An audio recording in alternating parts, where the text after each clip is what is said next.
अस्सलाम वालेकुम स्टूडेंट्स। अच्छा, आज हमारा नेक्स्ट जो बहुत ही इम्पोर्टेंट टॉपिक है वो टॉपिक है हमारा कंपलसरी इंग्लिश टू कोड। इसमें आपको मैं पहले भी बता चुका हूँ कि हमारा कोड होगा 940814245411। ये बीएस और ग्रेजुएशन यानी बीए दोनों में ये कोड पढ़ाया जाता है। ये बहुत ही इंपॉर्टेंट आज हमारा क्वेश्चन है कि differentiate between commutative and denotative meanings of the following related words. आज हम इसको देखेंगे कि इसको सोल्व कैसे करते हैं। बहुत ही इजी होता है, मैथमेटिकल ये आपका क्वेश्चन है। अगर आप इसको सोल्व कर लें तो यकीन करें कि ये जो आपके 10 मार्क्स हैं ये आप इजीली आप हासिल कर सकते हैं पेपर में। अब सबसे बड़ा जो प्रॉब्लम आता है कि स्टूडेंट्स को पता ही नहीं होता कि इस क्वेश्चन को अटेम्प्ट कैसे करना है। तो उसके लिए आज मैं आपको जो है इसके बारे में बताऊंगा कि what is the difference between commutative and denotative. मैं आपको बताता चलूं कि मेरा चैनल सरदार असलम खान के नाम से है। आप इसे सब्सक्राइब कर लें और बेल आइकन दिया हुआ होगा उसको साथ प्रेस कर लें ताकि आपको मुफीद वीडियोस मिलती रहें और आप जो है इनसे फ़ायदा उठाते रहें। हम अपने टॉपिक की तरफ आते हैं। हमारा जो टॉपिक है जी, differentiate between commutative and denotative meanings of the following related words.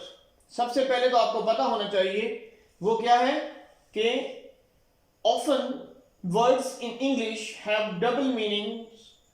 One word can have both a denotation and a connotation. Denotation and connotation को मैं आगे फर्दर आपको मैं इसको डिफाइन कर देता हूं। और इन दोनों को क्या कहा जाता है? These are called figures of speech. अब हम बात करते हैं कि denotation और connotation क्या होते हैं। Denotation means the direct definition of the word that you find in the dictionary. यानी जो हम वर्ड की डायरेक्ट डेफिनेशन यानी जो मीनिंग हम डिक्शनरी से फाइंड करते हैं इसको हम डिनोटेशन कहते हैं। It means the standard definition यानी किसी वर्ड की जो स्टैंडर्ड डेफिनेशन है उसको हम डेनोटेशन कहते हैं। इसी तरह अब हम बात करते हैं कॉनोटेशन की। तो कॉनोटेशन क्या है?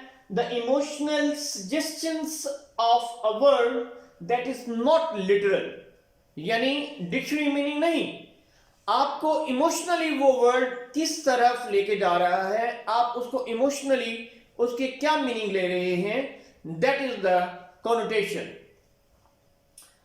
It means guess the implied meanings। बाद बात हम टेक्स्ट पढ़ रहे होते हैं और मैं अक्सर स्टूडेंट्स को कहता होता हूं कि जब आप रीडिंग कर रहे हैं तो इसका मतलब ये नहीं है कि आप डिक्शनरी उठा के बैठ जाएं और हर वर्ड का मीनिंग फाइंड करना शुरू कर दें।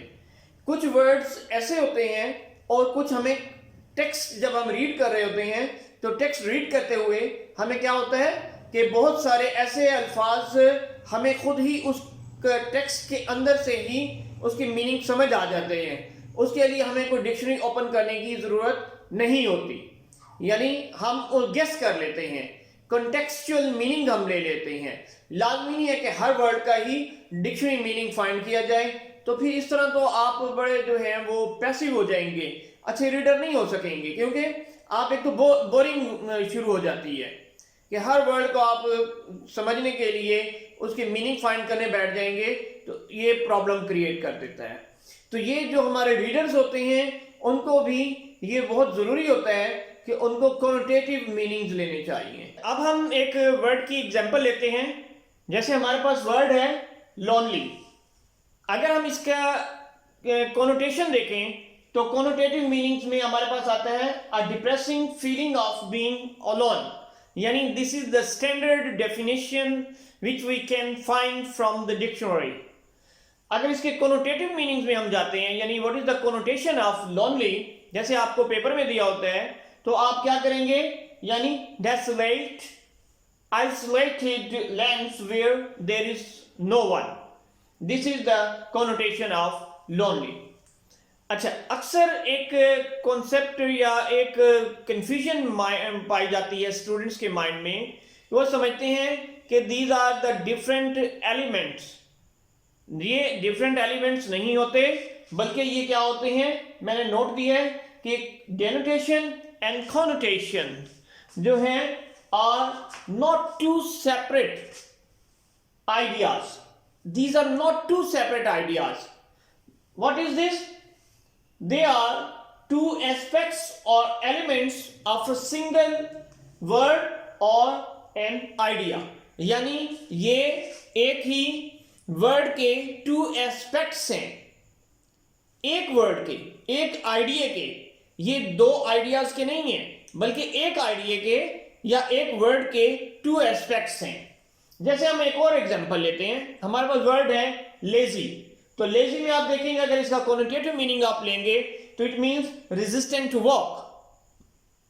अगर इसके कोनोटेशन में जाते हैं तो हमारे पास कोनोटेटिव मीनिंग में आता है useless and unproductive. This is the negative meaning. ये हमारे पास नेगेटिव कोनोटेशन आ रही है, तो पेपर में अक्सर ऐसा भी आ जाता है कि आपके पास पॉजिटिव, नेगेटिव एंड न्यूट्रल के वहां पे वो कॉलम्स दे देते हैं और आपको वर्ड्स देते हैं, वो कहते हैं कि इनके पॉजिटिव, नेगेटिव एंड न्यूट्रल जो हैं वो लिखें। तो फिर आप according to the sense of the connotation you have to insert in the correct जो उसका कॉलम होता है, उसके अंदर आपने इंसर्ट करना होता है। अच्छा, अब आपको मैं एक और एग्जांपल और उसके थ्रू मैं आपको समझा देता हूं। जैसे हमारे पास वर्ड है चीप, इसका मतलब क्या है, to cost very little. Understand? अब हम इसके डेनोटेशन देखते हैं। सेंटेंस की फॉर्म में मैंने आपको दिया है, this shirt is cheap enough for me to afford. Connotation में आते हैं तो देखिए इसके कॉनोटेशन में, that T shirt was so cheap it filled in matter of weeks. अब मैं इसकी आपको इसको एक्सप्लेन करके बता देता हूं। The second sentence suggest that T shirt wasn't just a bargain buy, rather it was a poor quality. द implication is that a higher quality garment would not have filled. ये हमारे पास यानी कोनोटेशन और डेनोटेशन का हमारे पास जो कॉन्सेप्ट है वो यही होता है। आपने जब भी पेपर के अंदर क्वेश्चन को अटेम्प्ट करना है तो इस बात को अपने माइंड में रखना है कि डेनोटेशन का मतलब क्या है और कोनोटेशन का मतलब क्या है। हमने एक वर्ड का डेनोटेशन यानी उसका डिक्शनरी मीनिंग, अब ये आप किस तरह कर सकते हैं डिक्शनरी मीनिंग और कॉन्टेक्चुअल मीनिंग। जैसे ही आप रीडिंग स्टार्ट करते हैं, आप अच्छे रीडर बनते हैं, आप ज़्यादा से ज़्यादा बुक्स को रीड करें, न्यूज़पेपर कॉलम्स को रीड करें, आप अपनी हैबिट बना लें कि जी आपने पर डे 3-4 पेजेस को आपने रीड करना है, अंडरस्टैंड करना है। With the passage of time आप देखिएगा कि आपकी वोकैबुलरी जो है वो इंक्रीज होती जाएगी।